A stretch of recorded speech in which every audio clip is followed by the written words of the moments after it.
नमस्कार, स्वागत छ कार्यक्रम 24 टकमा। म पुष्पा शर्मा। आजको यस विशेष श्रृङ्खलामा हामीले नेपाली कांग्रेसका नेता प्रदीप पौडेललाई अतिथिका रूपमा बोलाएका छौं। कार्यक्रमको सुरुमा प्रस्तुत छ आजका अतिथिबारे बनाइएको यो छोटो सामग्री।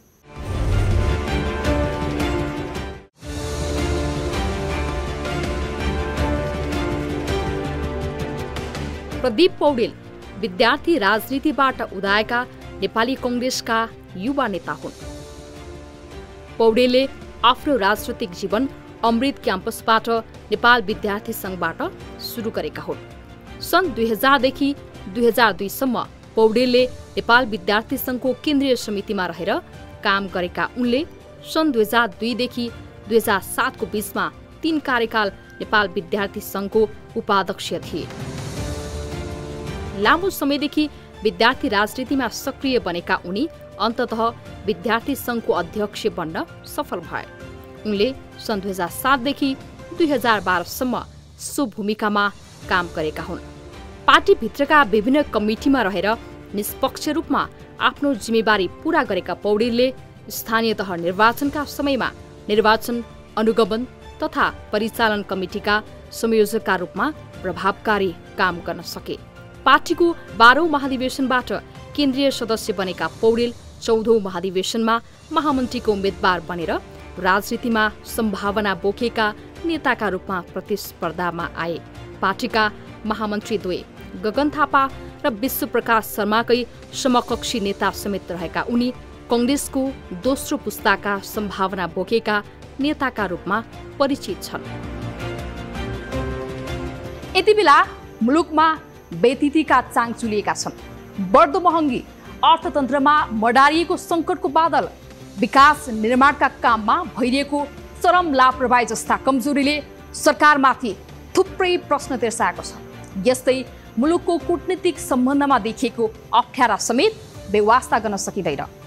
न्यायालयमा देखिएको विचलनले त झनै सुशासनको सरकारी नारालाई भद्दा मजाक बनाइरहँदा नागरिक स्तरमा मुलुकको भविष्य सम्झेर बेचैनी बढेको तथ्य कसैबाट छिपेको छैन। वर्तमान सरकारको नेतृत्व गरेकाले पनि यो अवस्थाप्रति नेपाली कांग्रेस जवाब दिने दायित्वबाट पन्छाउन मिल्दैन। आज हामी 24 टकमा यिनै प्रश्नहरू कांग्रेसका जिम्मेवार नेता समक्ष राख्नेछौँ र सटिक उत्तर आउँछ भन्ने हाम्रो अपेक्षा हो। यसबाहेक नेपाली कांग्रेसभित्र सांगठनिक संरचनामा देखिएको अन्यल, स्थानीय निर्वाचनमा देखिएको पार्टीभित्रको अन्तर्घातदेखि चुनावी नतिजाको समीक्षाको विषयलाई प्राथमिकतामा राखेका छौँ। त्यसै 5 दलीय गठबन्धनको सान्दर्भिकतादेखि यसको भविष्यसम्मको सवालको जवाफ खोज्ने हाम्रो प्रयास हो। सङ्घ र प्रदेश निर्वाचन अघि नै यस विषयप्रतिको संवाद धेरै अर्थमा महत्त्वपूर्ण रहेकाले पनि आजको संवाद विशेष रहनेछ। आउनुहोस् आजका हाम्रा अतिथिलाई स्वागत गरौँ। स्वागत छ कार्यक्रममा यहाँलाई। हजुर, धन्यवाद, नमस्कार। सुरुमा यहाँको टिप्पणीबाट कुराकानीको सुरुवात गर्छु हैन। स्थानीय तहको निर्वाचनमा 375 स्थानीय तहमा, त्यो पनि खास ठाउँदेखि गाउँसम्म विभिन्न स्थानहरूमा चाहिँ झन्डै 375 जनाले निर्वाचन जितेको यो पृष्ठभूमिमा अहिले जुन स्वतन्त्र उम्मेदवारहरूको लहर सुरु भइरहेको छ नि, यसप्रति यहाँको टिप्पणी के छ? मलाई एउटा लोकतन्त्रवादीको नाताले भन्दा चाहिँ यो सुखद कुरा हो। यो चाहिँ कस्तो हुन्छ भने यो व्यवस्थामा जनता मालिक हुन्छ, जनताले चाहे जे पनि गर्न सक्छ। त्यसैले स्वतन्त्रले जिते, दलहरूलाई एउटा चुनौती भयो, दलहरूले आफूले सच्याउने मौका प्राप्त गरे। यो एउटा चाहिँ टिप्पणी म एउटा लोकतन्त्रवादी नागरिकको हैसियतले गरिरहेको छु। तर एउटा पार्टीको जिम्मेवार कार्यकर्ता सिपाहीको नाताले गर्दा चाहिँ हाम्रो पार्टीमाथि धेरै चुनौती थपिएको छ। पार्टीहरूमा नि थुप्रै त्रुटिहरू देखिएको अथवा मेरै पार्टीहरूमा नि त्रुटि देखिएको हो कि सच्याउनु पर्ने केही कुराहरू एकदम गम्भीर ढङ्गले आएको हो कि अब अहिलेसम्मको स्थितिमा चाहिँ स्वतन्त्रहरूले जितेर दलहरूलाई आफू सच्चिने मौका प्राप्त भएको छ। त्यसैले त्यो कुरालाई खास ढङ्गबाट महसुस गरेर हैन, त्यसलाई गम्भीरतापूर्वक लिएर आफूभित्रका कमी कमजोरीहरूलाई सच्याउने मौका हामीले प्राप्त गरेका छौँ। मेरो विचारमा बुझिने गरी भन्नु पर्यो, एजेन्डाहरू जनताको जनजीवनमा अट्ने गरी आउनु पर्यो, खास विषयहरूलाई उठान गर्न सक्नु पर्यो। जनताको मुख्य विषयलाई प्रधान एजेन्डा बनाएर अगाडि बढ्नु पर्यो र आफूभित्र र चाहिँ आफूले गर्ने गतिविधिभित्र कमी कमजोरी त्रुटिहरू हुन पाएन। यो लहरलाई देखेर जुन खालको विभिन्न किसिमका विश्लेषणमध्ये एउटा विश्लेषण के गरिरहेका छन् भने ठुला राजनैतिक दलहरूले जो युवा पुस्ता राजनीतिमा साँच्चै नै लागेर केही गर्न चाहिरहेका छन्, आइडिया पनि छ, भिजन पनि छ, त्यस्ता युवा पुस्ताका लागि यी ठुला राजनैतिक दलहरूमा खास स्पेस भएन, त्यो कारणले पनि यो स्वतन्त्रहरूको लहर सुरु भयो भन्ने आकलन पनि गरिएको छ। मतलब त्यो विषय पनि आंशिक हुनसक्छ, तर मेरो विचारमा पात्रको हो त्यो महत्त्वपूर्ण कुरा होइन। पार्टीले एजेन्डा कसरी ल्यायो, आफूलाई कसरी प्रस्तुत गर्यो, आफ्ना विषयहरू कति बुझाउन सक्यो, बुझाउन मिल्ने गरी प्रस्तुत गर्यो, अनि खास जनताको स्वार्थलाई ती एजेन्डाभित्र कति सम्बोधन गर्यो, त्यो कुरा चाहिँ महत्त्वपूर्ण हो। पार्टीभित्र युङहरू प्रवेश गर्ने सन्दर्भमा कसैले कृपाले दिने होइन होइन, युङहरूले आफ्नो प्रस्तुति पुरानाका भन्दा फरक गर्नु पर्यो, कन्टेन्टसहित आफू आउनु पर्यो। आजको समस्या समाधान जनताले चाहेको विषय यो हो, त्यो विषय लिएर म आएको छु भनेर अन्तर्पार्टी प्रतिस्पर्धामै आफूलाई अगाडि लिएर जानु पर्यो। त्यसकारण मेरो विचारमा पार्टीका एजेन्डाहरूले जनताका खास विषयहरूलाई सम्बोधन गर्न नसकेको कतिपय ठाउँमा महसुस हुने स्थिति बन्यो, एउटा विषय। दोस्रो विषय चाहिँ पार्टी सञ्चालनको सन्दर्भमा पनि थुप्रै प्रश्नहरू उठ्ने परिस्थिति देखियो होइन, टिका टिप्पणी हुने परिस्थितिहरू देखियो। तेस्रो कुरा चाहिँ देशको खास विषयहरू, देशको खास प्राथमिकतालाई हामीले आफ्ना एजेन्डाभित्र जनताले चाहेअनुसार समेट्न नसकेको हो कि, कार्यशैलीमा प्रश्न गर्ने स्थिति बनेको हो कि, अथवा हाम्रो कमिटमेन्ट विश्वासिलो नभएको हो कि, यो सबै कुरालाई आधार बनाएर हामीले चाहिँ यसको विश्लेषण गर्नुपर्छ। खास गरी दलहरूले अहिले निर्मम ढङ्गले यी विषयहरूलाई विश्लेषण गर्न जरुरी छ होइन, आफैभित्र यसको बारेमा समीक्षा गर्न आवश्यक छ। किनकि अब मैले अघि नै भने व्यवस्थासँग जोडिएर हेर्दा कार्यकर्ता पनि नभएको, इतिहास पृष्ठभूमि पनि केही नभएको, एकैचोटि आएर म यी विषयमा यसरी काम गर्छु भनेर प्रस्तुत भएका व्यक्तिहरूले होइन महानगर उपमहानगरपालिकामा जितेको स्थिति छ। त्यसैले व्यवस्थासँग जोडेर हेर्दा यो व्यवस्थाको सुन्दरता नै यही हो, जसले जनताको मन जित्यो त्यसले चुनाव जित्न सक्छ, त्यो जनताको प्रतिनिधि हुन सक्छ। तर त्यो कुरा दलहरूका लागि च्यालेन्ज चुनौतीको कुरा हो। त्यसलाई महसुस गरेर हामी माथि चुनौती थपियो, त्यसलाई च्यालेन्ज गर्ने गरी हामी जान सक्नुपर्छ, त्यसलाई मिट गर्ने गरी हामी जानुपर्छ। हामीले त्यसलाई निर्मम ढङ्गबाट समीक्षा गरेर आफूलाई सच्याउनुपर्छ, आफ्ना विषयहरूलाई बुझिने गरी प्रस्तुत गर्नुपर्छ। खास पोलिटिक्सले डेलिभर गर्न नसकेको आम टिप्पणी छ, त्यो टिप्पणीका आधारमा हामीले चाहिँ डेलिभर गर्ने गरी प्रस्तुत हुन पर्ने आवश्यकता देखियो। यो स्थानीय तहको निर्वाचनको चाहिँ कतिपय ठाउँमा आएको परिणामले चाहिँ हामीलाई सच्याउने मौका प्रदान गर्यो। एजेन्डागत रूपमा त व्यक्ति स्ट्रङ हुनु पर्यो भन्ने यहाँको मुख्यतया फोकस रह्यो, तर त्यस्ता जुन एजेन्डा बोकेका युवा पुस्ताहरू जुन एउटा पार्टीमै रहेर काम गर्न चाहन्छन्, उनीहरूको प्रवेश गर्ने माध्यम के र जस्तो हो। मैले यहाँ किन जोड्न पनि खोजेको भने लेफ्टिस्ट पार्टीहरू जुन क्याडर बेस्ड पार्टी हुन्छन्, उनीहरूको कुरा त परेको जाओस् कि तपाईँहरूको जस्तो पार्टी डेमोक्रेटिक पार्टीमा एउटा कार्य समितिमा आउन पनि उसलाई 10 वर्ष लाग्छ होइन। त्यसपछिको महाधिवेशन, त्यो पनि समयमा नहुने महाधिवेशन, त्यसमा पनि टिकटको लागि हुने धेरै आकाङ्क्षाहरू होइन, उम्मेदवारहरूका आकाङ्क्षीहरूको व्यवस्थापनको समस्या, त्यसभित्र पनि आफ्ना मान्छे राम्रा भन्दा हाम्रा मान्छे पर्ने प्राथमिकताको कुरा, अझैलाई फोकस गरौँ कि गुटका मान्छे यी विविध किसिमका समस्याहरू झेल्दै त्यो एकजना व्यक्ति चाहिँ नेतृत्वमा पुग्ने, उसले उम्मेदवार बन्ने र जनताका लागि लड्ने स्पेस त्यो क्रिएट गर्न नसक्ने यस्तो स्थिति बन्यो तपाईँहरूको पार्टीभित्र यो विषयले चाहिँ बहस पाउनुपर्छ कि पर्दैन? यहाँले चाहिँ यो विषयमा सोच्नु भएको छ कि छैन? मतलब तपाईँले उल्लेख गर्नुभएका कतिपय कुराहरू होइनन्, त्यस्तो छैन म भन्दिनँ, त्यस्तो पनि छ होइन, तर त्यो मात्रै बेरियर हो, आउनै नसक्ने स्थिति छ भन्ने पनि होइन होइन। अब उपन्यास चाहिँ तुलनात्मक हिसाबले ठुला दलहरू मध्येमा काङ्ग्रेसभित्रै बढी छ, प्रवेशको सहजता अन्ततिर भन्दा काङ्ग्रेसमै अलिकति बढी छ, अलिक सहज छ। जस्तै भनौँ न अब जिल्ला सभापति हुन, केन्द्रीय सदस्य हुन 10 वर्ष लाग्ने व्यवस्था थियो, त्यसलाई पनि हामीले कुनै न कुनै ढङ्गले खुकुलो बनाइरहेको स्थिति छ होइन। हामीले समाजले चिनेका थुप्रै मान्छेहरू पार्टीमा भर्खर प्रवेश गर्नु भएको पनि केन्द्रीय समितिमा आइरहनु भएका थुप्रै उदाहरणहरू हामी देख्न सक्छौँ। त्यसैले चाहिँ अझ बढी सहज बनाउनु पर्ने एउटा विषय त छँदैछ। युवालाई प्रवेश गर्ने मात्रै होइन, प्रवेश गरेर नेतृत्व प्राप्त गर्ने स्थिति निर्माण गर्नका निम्ति हामीले परम्परागत विषयहरूमा परिवर्तन गर्न आवश्यक छ। मैले बारम्बार भन्दै आएको छु, जनताले विश्वास गर्छन् अथवा कसैले क्षमता प्रस्तुत गर्न सक्छ भने म 30 वर्ष यो पार्टीमा काम गरेँ, 30 दिन अगाडि आएर उसले मलाई जित्छ, जनताको विश्वास लिन सक्छ, कार्यकर्ताको विश्वास जित्न सक्छ भने मैले उसलाई छोडिदिनुपर्छ अथवा उसको नेतृत्वमा म पार्टीमा लाग्नुपर्छ। यो चाहिँ बहस हाम्रो पार्टीमा व्यापक रूपमा भइरहेको छ। अधिवेशनमा विधान बनाउँदा पनि यो व्यापक ढङ्गले बहस भएको विषय हो। त्यसैले अघिल्लो विधानभन्दा अहिलेको विधान अझ बढी खुकुलो छ। यो विधानभन्दा अब बन्ने पछिल्ला विधानहरू झन् खुकुलो हुन्छ। हाम्रो पार्टीमा यी विषयहरू सहज प्रवेशको विषय, सहज नेतृत्वमा जाने परिस्थिति निर्माण गर्ने विषय अथवा चाहिँ एकदम निरन्तरताको आधारमा मात्रै पार्टीको नेतृत्वमा पुग्न सकिन्छ भन्ने मनोविज्ञान अन्त्य गर्नका निम्ति मसँग क्षमता छ, म काङ्ग्रेस भएर समाज परिवर्तन गर्न चाहन्छु, त्यसको निम्ति म काङ्ग्रेसभित्र नेतृत्व लिन चाहन्छु भन्ने स्थिति मनोविज्ञान अथवा व्यक्तिको चाहनालाई पुरा गर्नका निम्ति हामीले चाहिँ केही व्यवस्थाहरूलाई खुकुलो बनाउन अझै पनि आवश्यक छ। हो, यहाँले भन्दै गर्नुभयो कि यो स्वतन्त्रहरूको लहर भनेको लोकतन्त्रको सुन्दर पक्ष हो, यो व्यवस्थाले दिएको सुन्दर पक्ष हो, यसलाई त नकार्न हामीले कसैले पनि सक्दैनौँ। तर तपाईँहरू जस्तो व्यक्ति जो राजनीतिमा लागेर राजनैतिक प्रणालीका विभिन्न किसिमका अभ्यासहरू चरणहरू पार गरेर यो ठाउँमा आउनुभयो कि एउटा नेतृत्व लिने ठाउँमा र नेतृत्वलाई हस्तक्षेप गर्ने यो लेभलमा आउनुभयो।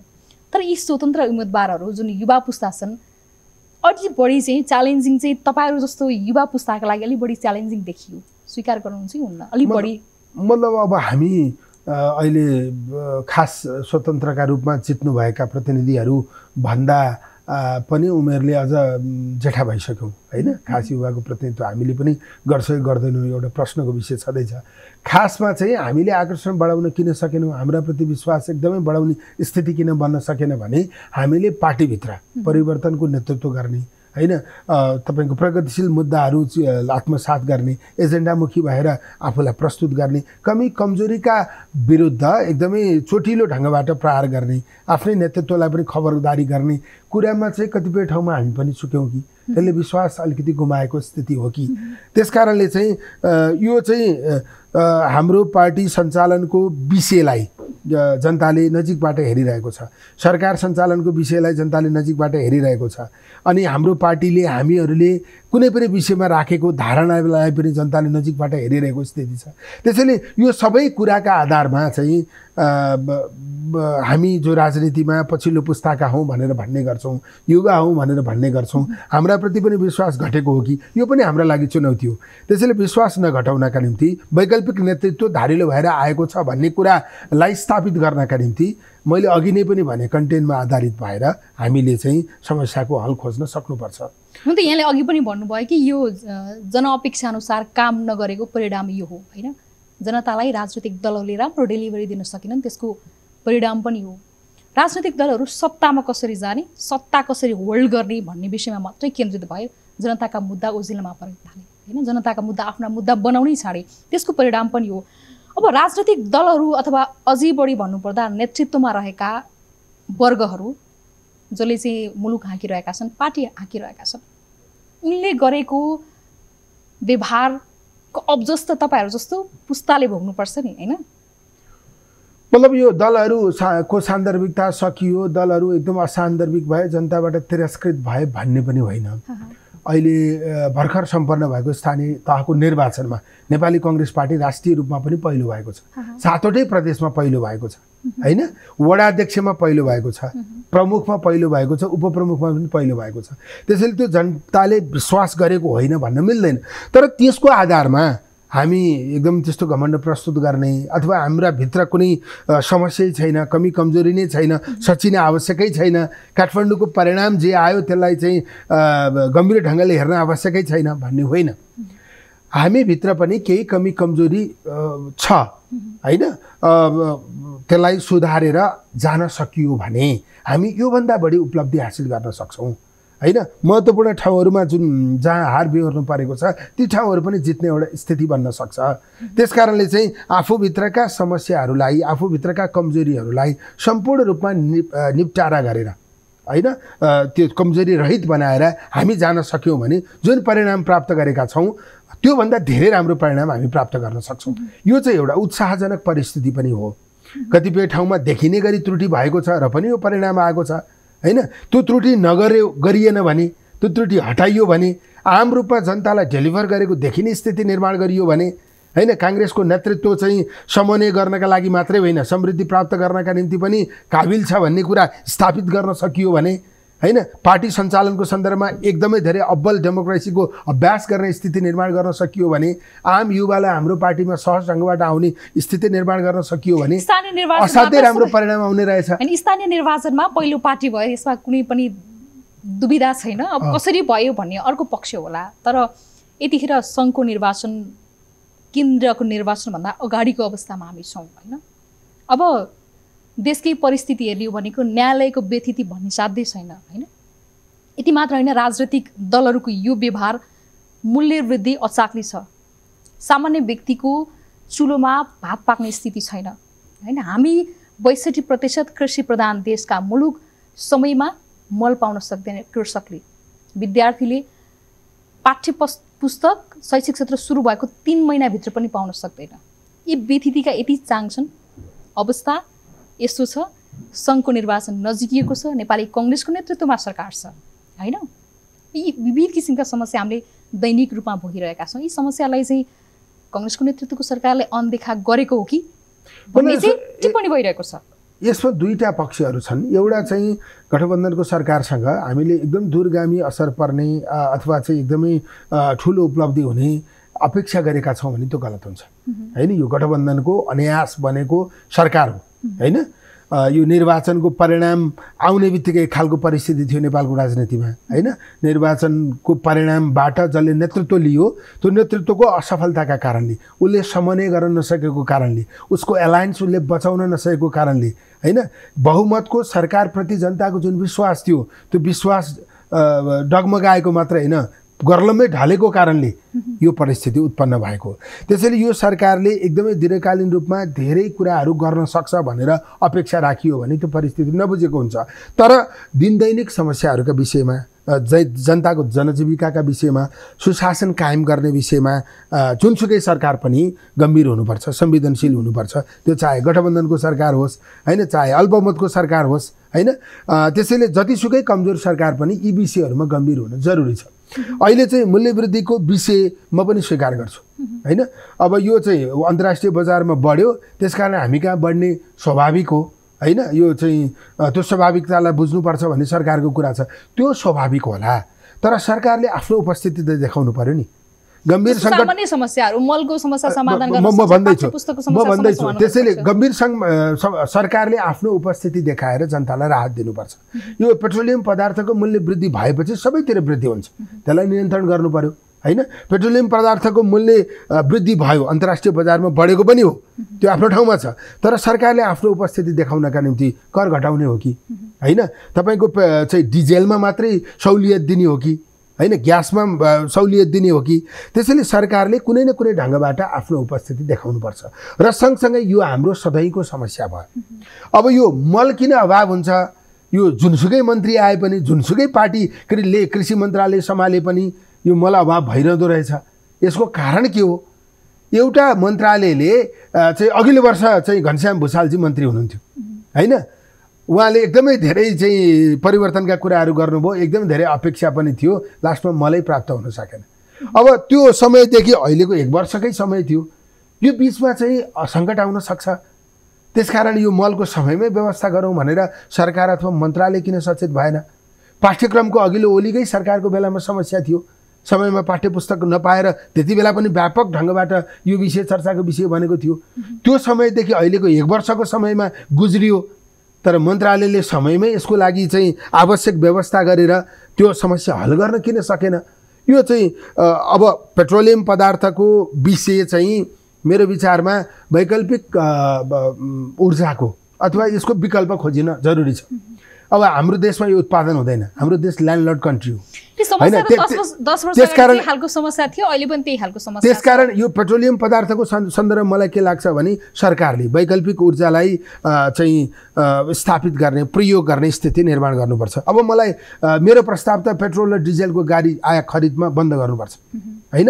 अब यो बिस्तारै हामीले त्यो इन्धन किन्न नपर्ने अथवा त्यसको विकल्प खोज्ने स्थिति हामीले बनाउन सक्नुपर्छ। सामान्यतया इलेक्ट्रोनिक गाडीहरूको खरिदमा छुट दिन समेत कर भन्सार छुट दिने लगायतका विभिन्न ग्राहकका कार्यक्रम ल्याउन सक्छ, सामान्य पनि गर्न सकिरहेको छैन। हो त सरकारले चाहिँ इलेक्ट्रोनिक्स गाडीहरू, इलेक्ट्रोनिक सामानहरू हैन, अथवा त्यसको उत्पादनको विषय हैन, त्यसको विकल्प खोज्ने विषयमा सरकारको पोलिसी खोगोलो हुनुपर्छ। सरकारले कुनै पनि खालको ट्याक्स नलिने हैन, त्यसमा एकदम लगानी वृद्धि गर्ने हैन, व्यक्तिलाई पनि त्यो विकल्प रोज्नका निम्ति उत्साहित र प्रोत्साहित गर्ने, यो दीर्घकालीन त्यो रणनीति नअप्नाउने हो भने अहिले जुन खालको सङ्कट छ, हामी इन्धन त अझ बढी खपत गर्छौँ, गाडी त अझ धेरै किन्छौँ, योभन्दा ठुलो सङ्कट आउनेवाला छ। त्यसकारणले चाहिँ हामीसँग नभएको अन्यत्र उत्पादन हुने चिज हामीले खरिद गर्नुपर्ने, यो ल्यान्डलर्ड कन्ट्री हो। त्यसको लागि खरिद गरिसकेपछि पनि त्यसको चाहिँ भनौँ न यहाँसम्म पुर्याउने भाडा ढुवानी खर्च अत्याधिक लाग्ने, अनि यसको उत्पादन हामीले कुनै दिन गर्छौँ भनेर सम्भावना पनि नहुने वर्तमान स्थितिमा हामीले चाहिँ यसको विकल्प खोज्नुपर्छ। विकल्प खोज्ने कुरामा सरकार अहिलेदेखि लागि पर्नुपर्छ र अहिले तत्काल यो विषयमा सरकारले कुनै न कुनै ढङ्गबाट जनतालाई राहत दिने कोसिस गर्नुपर्छ। हाम्रो कुराकानी जारी रहनेछ। बेला भएको छ ब्रेकको, हामी ब्रेकपछि पुनः आउनेछौँ।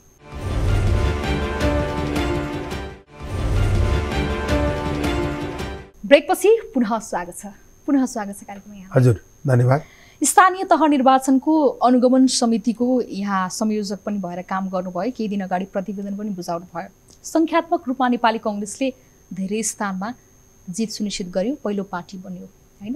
गुणात्मक रूपमा नेपाली कङ्ग्रेस कुन पोजिसनमा छ? प्रश्न 1। जस्तो तपाईँले प्रतिवेदन दिँदै गर्दाखेरि सुझावहरू पेश गर्दै गर्दा तपाईँहरूको त्यो निर्वाचनको समयमा, स्थानीय तह निर्वाचनको पूर्व सन्ध्याको अवस्थामा चाहिँ पार्टीभित्र पनि गठबन्धनसँग सँगै जाने वा नजाने ठुलो बहसका बीच पनि तपाईँहरू गठबन्धनसँगै तालमेल गर्नुभयो, त्यो पनि आवश्यकताका आधारमा तालमेल गर्नुभयो, सङ्ख्यात्मक रूपमा राम्रै पनि भयो। गुणात्मक परिणाम के आयो? प्रश्न 1। दोस्रो कुरा, तपाईँको त्यो प्रतिवेदनमा चाहिँ सङ्ख्यात्मक त राम्रै प्रस्तुति गर्यो, गुणात्मक रूपमा कङ्ग्रेसको पोजिसन राम्रो हुनका लागि चाहिँ अब सङ्घको निर्वाचनमा कङ्ग्रेस एक्लै लड्नुपर्छ भन्ने खालको सुझाव दिन सक्यो वा सकेन? मतलब त्यो प्रतिवेदनको सन्दर्भ चाहिँ यस्तो छ, एउटा चाहिँ हामीले सार्वजनिक गर्न मिल्ने विषयहरूलाई सार्वजनिक गरेका छौँ, नमिल्ने पार्टीले आन्तरिक ढङ्गबाट पार्टीभित्र लागू गर्ने अथवा पार्टीको पोलिसी निर्माण गर्ने, उम्मेदवार छनौटदेखि निर्वाचनमा चाहिँ पार्टीको पक्षमा परिणाम ल्याउने कुरासम्म हामीले विभिन्न विषयमा सुझाव दिएका छौँ। हामीले सार्वजनिक गरेका विषय मात्रै त्यहाँभित्र छैनन्, पार्टीको आन्तरिक जीवनमा काम लाग्ने, सुधार गर्नुपर्ने, अब अवलम्बन गर्नुपर्ने थुप्रै विषय हामीले प्रतिवेदनभित्र उल्लेख गरेका छौँ। अब खासमा चाहिँ अब गुणात्मक भएन भन्ने तपाईँको प्रश्न जुन छ, अब नेपाली कङ्ग्रेसले जसलाई टिकट दियो त्यो त भएका मान्छे मध्येमा चाहिँ योग्य अब्बल चुनाव जित्ने हैन, कङ्ग्रेसको नेतृत्व गर्न सक्ने मध्येबाटै दिएको। त्यसैले चाहिँ जहाँ कङ्ग्रेसको उम्मेदवार विजय हुनुभएको छ उहाँले त्यो ठाउँको नेतृत्व गर्न सक्नुहुन्छ भन्ने हाम्रो विश्वास हो। स्थानीय तहको सरकार सञ्चालन गर्ने सन्दर्भमा नेपाली कङ्ग्रेस फरक देखिनुपर्छ। नेपाली कङ्ग्रेसले स्थानीय समस्याहरू हल गर्नका निम्ति विशेष कार्यक्रम सञ्चालन गर्नुपर्छ। स्थानीय तहबाट जनतालाई सेवा प्रदान गर्ने सन्दर्भमा जनता खुसी हुने गरी व्यवस्थित ढङ्गबाट त्यस्तो मेकानिजम निर्माण गरेर अगाडि बढ्नुपर्छ। र विकासको सवालमा चाहिँ स्थानीय तहको विकासले नै राष्ट्रिय विकास गर्ने हो। त्यसैले स्थानीय तहले प्रदेश र केन्द्रसँग आवश्यक समन्वय गरेर स्थानीय तहको आवश्यकता अनुसार प्राथमिकता निर्धारण गरेर अगाडि जान सक्यो भने हामीले जति जितेका छौँ त्यो सङ्ख्यात्मक जित चाहिँ गुणात्मक बन्न सक्छ। जितेर नेपाली कङ्ग्रेसबाट जितेका पदाधिकारीहरू अथवा प्रमुखहरू ले चाहिँ राम्रो काम गरे भनेर भोलि 5 वर्ष सिद्धिदा चाहिँ 5 वर्षपछि काङ्ग्रेसको नेतृत्वमा रहेको नगरपालिका गाउँपालिकाहरूमा राम्रो काम हुने स्थिति बन्यो भने त्यसले गुणात्मकता थप्न सक्छ भन्ने मलाई लाग्छ, एउटा कुरा। दोस्रो कुरा, अब गठबन्धनसँग यसलाई जोडेर हेर्ने हो भने गठबन्धन गरेर काङ्ग्रेसलाई बेफाइदा भएको छैन। अब गठबन्धन गर्नेहरूमध्येमा सबभन्दा बढी कसलाई फाइदा भयो त्यो एउटा विषय होला हैन। तर काङ्ग्रेसले कहाँ गठबन्धन गरेको अथवा अरूले पनि कहाँ गठबन्धन गरेका हुन् भने आफू जहाँ कमजोर छ त्यहाँ गरेको। आफू एक्लै जित्ने ठाउँमा त कसले गठबन्धन गरेको छ? गठबन्धन जम्मा 43% पालिकाहरूमा भएको हो। 57% पालिकामा काङ्ग्रेस पनि एक्लै लडेको छ, गठबन्धन गर्ने अरू पनि एक्लै लड्नु भएको छ। त्यसैले जहाँ आफू बलियो छ त्यहाँ एक्लै लडिएको छ, जहाँ आफू कमजोर छ त्यहाँ गठबन्धन गरिएको छ। कमजोर भएको यहाँले भन्ने गरेको जुन हाम्रो कङ्ग्रेसको पकड क्षेत्र हो भनेर भन्ने गरेका स्थानहरूमा पनि कङ्ग्रेसका उम्मेदवारहरू पराजय भएको स्थिति छ हैन। अब योलाई चाहिँ जस्तो पार्टीभित्र पार्टी व्यवस्थापनको समस्या अथवा गुटले सहयोग नगरेको बुझ्नु भएको छ अथवा अन्य कुनै रिजन छ कि त्यहाँका उम्मेदवारहरूले पनि पहिला जुन पार्टीलाई जिताए, पार्टीका उम्मेदवारले जिताए, अहिले अर्को पार्टीका उम्मेदवार जिताउँदै गर्दा उनीहरूले पनि क्रस चेक गरिरहेका छन्, उम्मेदवारहरूलाई पनि परीक्षण गरिरहेका छन् जनताले भनेर बुझ्नु भएको छ। यो किन जोडेको भने जस्तो पार्टीभित्र अन्तर्घातको समस्या अहिलेदेखिको समस्या होइन, पुरानो समस्या हो। आफ्नै पार्टीका उम्मेदवारलाई असहयोग गरेर कतिपय ठाउँमा चाहिँ पराजय भएको अवस्था छ हैन। यसलाई चाहिँ यहाँको प्रतिवेदनले चाहिँ भित्री रूपमा कसरी एनालाइसिस गरियो र मैले यो जोड्न किन खोजेँ भने पूर्णबहादुर खड्का उपसभापतिलाई बुझाएको प्रतिवेदनमा यी विषयहरू उल्लेख छन् कि छैन आज प्रश्न पार्दैन हैन। मतलब यो सबै विषय उल्लेख छ। हामीले ठ्याक्कै यहाँ अन्तर्घात भयो, यसले अन्तर्घात गर्यो भनेर हामीले लेखेका छैनौँ। त्यो चाहिँ अनुशासन समितिले प्रक्रियागत ढङ्गबाट आएका विषयहरूलाई केलाउने हो। तर सैद्धान्तिक रूपमा मोटो रूपमा हामीले यो कुरा पनि प्रस्तुत गरेका छौँ। कतिपय ठाउँमा हामीले पार्टीभित्र सम्पूर्ण एकता कायम गर्न नसकेको कारणले, पार्टीका साथीहरू नेताहरूलाई एकै ठाउँमा राख्न नसकेको कारणले, आन्तरिक असन्तुष्टिलाई चाहिँ अन्त्य गर्न नसकेको कारणले, विद्रोहलाई रोक्न नसकेको कारणले हाम्रो हार भएको छ। त्यो त छर्लङ्गै देखिएको छ। त्यसैले चाहिँ हाम्रो थुप्रै ठाउँमा विद्रोह भएको स्थिति थियो। वडा तहसम्म कुरा गर्ने हो भने त त्यो त एकदम उल्लेखनीय सङ्ख्या हुन्छ। त्यसैले त्यो विद्रोहका कारणले पनि हामी कतिपय ठाउँमा चुनाव हारेका छौँ। हाम्रो चाहिँ टिकट पाउन योग्य नेता जो हुनुहुन्छ उहाँहरूले टिकट नपाएर असन्तुष्टि व्यक्त गरेको कारणले पनि हामी कतिपय ठाउँमा हारेका छौँ। अथवा कोही मान्छे असाध्यै लोकप्रिय छ, उहाँ कम सक्रिय भएका कारणले पनि हामी चुनाव हारेका छौँ। अथवा चाहिँ तपाईँले भन्नुभएको जस्तो चाहिँ भनौँ न त्यसको प्रमाण केही नहुने तर पार्टीलाई चाहिँ असहयोग गरेको स्थिति पनि कतिपय ठाउँमा देखिएको छ। त्यसैले यो समग्र कुरालाई हामीले प्रतिवेदनमा उल्लेख गरेको स्थिति छ। र अझ हामीले के पनि भनेका छौँ भने अब सङ्घको निर्वाचनमा यो सबै एनालाइसिस गरिसकेपछि प्रतिवेदन पनि पठाइसकेपछि अब के सुझाव दिनुभएको छ शीर्ष नेतालाई? अब चाहिँ सङ्घको चुनावमा नेपाली कङ्ग्रेसले अब एक्लै लड्न सक्छ भन्ने स्थिति सहितको विश्लेषण गरेर यहाँले सुझाव दिनुभएको छ वा के छ? अब धेरै चर्चा अब सङ्घमा नेपाली कङ्ग्रेस आफै एक्लै जान्छ वा फेरि पनि गठबन्धन गरेर जान्छ भन्ने आम चासो छ। होइन, मतलब स्थानीय तहको निर्वाचनले गठबन्धन गरेर जाने नै सम्भावना बढाएको छ होइन। अब त्यो गठबन्धन टुटेको, त्यो गठबन्धनभन्दा बाहिर गएर एक्लै लड्ने स्थिति बनेको त्यो मलाई लाग्दैन होइन। अब चाहिँ खास चाहिँ राम्रो चाहिँ एक्लै लड्नु राम्रो, एक्लै जित्नु राम्रो हो होइन।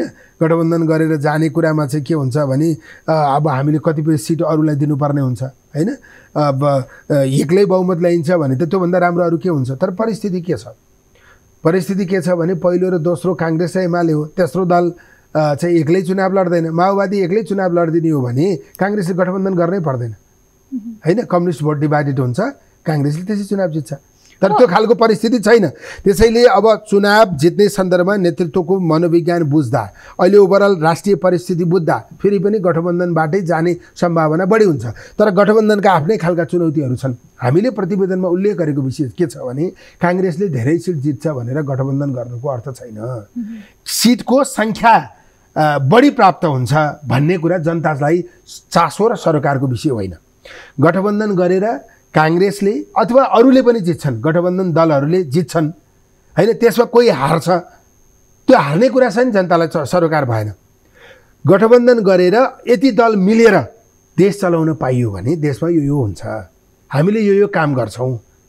त्यसैले गठबन्धन पनि मुद्दामा आधारित हुनु पर्यो, साझा मुद्दा, एजेन्डामुखी हुनु पर्यो, साझा मुद्दा बनाउनु पर्यो। साझा मुद्दा बनाएर गठबन्धन गरियो भने जनताले आफ्नो स्वार्थ त्यो गठबन्धनसँग जोडिएको छ भन्ने आधारमा गठबन्धनलाई सहयोग गर्ने स्थिति बन्छ। अब यो चाहिँ कसैलाई जिताउने कसैलाई हराउने नाममा मात्रै गठबन्धन गर्ने 74 सालको जस्तो गठबन्धन गरेर के अर्थ छैन होइन। त्यसकारण अब हुने निर्वाचन सङ्घीय निर्वाचन हो, प्रदेशको निर्वाचन हो, कानुन बनाउने निर्वाचन हो, देशको पोलिसी बनाउने निर्वाचन हो। त्यो निर्वाचनमा हामीले पोलिसीगत ढङ्गबाट के कुरामा चाहिँ सहकारी गर्न सक्छौँ, साझा एजेन्डा कसरी निर्माण गर्न सक्छौँ, त्यो साझा एजेन्डालाई जिताउने हो। गठबन्धन गरेर त्यो एजेन्डालाई जिताउने हो। त्यो एजेन्डालाई जिताउने गरी प्रस्तुत हुने स्थितिमा गठबन्धन सान्दर्भिक हुन सक्छ। होइन भने त्यो एजेन्डा नबनाउने, एजेन्डा आफ्नै हुने, अनि गठबन्धन चाहिँ गणितका निम्ति हामी गरेका हौँ, जित्नका निम्ति गरेका हौँ भनेर भन्दा त त्यो कुराले जनतालाई छुँदैन। त्यसैले हामीले प्रतिवेदनमा के भनेका छौँ भने साझा एजेन्डा सहित गठबन्धन गर्न आवश्यक छ। गणित बढाउने कुराका लागि मात्रै होइन कि नीतिगत रूपमा देश हामी 5 वर्ष यसरी चलाउँछौँ। अब अलिकति पार्टीभित्रको समस्यामा जाउँ है त हामी। अहिले पार्टीमा सङ्गठनात्मक प्रणाली भन्दा पनि व्यक्ति चाहिँ बलियो हुने स्थिति देखियो भनेर भनिन्छ। होइन, पार्टीको 14औं महाधिवेशन सम्पन्न भयो। अब सम्पन्न भएको धेरै समय भएको छैन। अब त्यो महाधिवेशनको प्रमुख पदहरू मध्येमा एउटा पदको दावेदार उम्मेदवार म पनि हुँ। त्यसैले अब यो बिचमा स्थानीय तहको निर्वाचन पनि थियो। त्यसैले मैले अहिले टिका टिप्पणी गरिहाल्ने बेला भएको छैन भन्ने मलाई लाग्छ। त्यसैले अब हाम्रो पार्टी परम्परागत रूपमा यस्ता त्रुटिहरू बारम्बार गर्दै आइरहेको स्थिति छ। हामीले त्यो त्रुटि सच्याउने, हटाउने, बदल्ने धेरै पटक कुरा गऱ्यौँ। पदभन्दा बाहिर बसेर मुख्य पदमा नआएर हामीले त्यो नभएको पनि भन्यौँ होइन। अहिले चाहिँ मैले के भनेको छु भने म हारेँ तर मेरो पुस्ताले जितेको छ।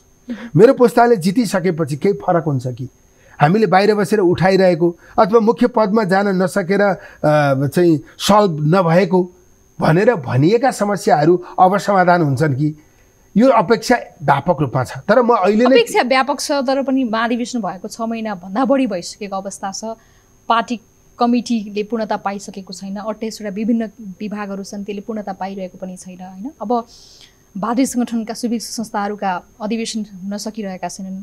अब विभिन्न किसिमका संसदीय बोर्ड निर्वाचन अगाडि संसदीय बोर्ड गठन गर्नुपर्ने थियो। स्थानीय निर्वाचन सम्पन्न भयो र यो अवस्थासम्म पनि संसदीय समिति बन्न सकिरहेको छैन होइन। तपाईँको पुस्ताले जिते पनि फरकता त खासै केही देखिएन। होइन, मतलब ढिलो भएको होइन, गर्ने बेला भएको हो होइन। विधानले त 6 महिनाभित्र होइन, वैधानिक विषय पनि अब अहिले चाहिँ हामीले निर्वाचन भर्खर सम्पन्न गरेका छौँ। त्यसैले दिन घण्टा कति बित्यो त्यता नजाउँ।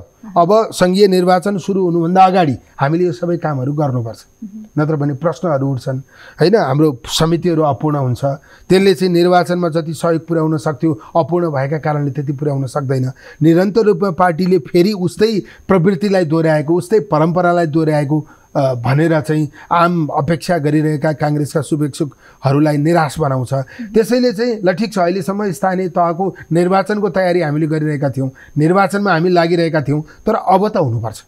अब नहुँदा चाहिँ ढिलो हुन्छ। पार्टीका भारतीय सङ्गठन निष्क्रिय भएर बस्दाखेरि यसको प्रत्यक्ष असर तपाईँहरूको निर्वाचनमा पर्छ नै होला होइन। यो त हामीले पार्टीभित्र बारम्बार समीक्षा गरेकै विषय हो, हामीले प्रतिवेदनमा उल्लेख गरेकै विषय हो।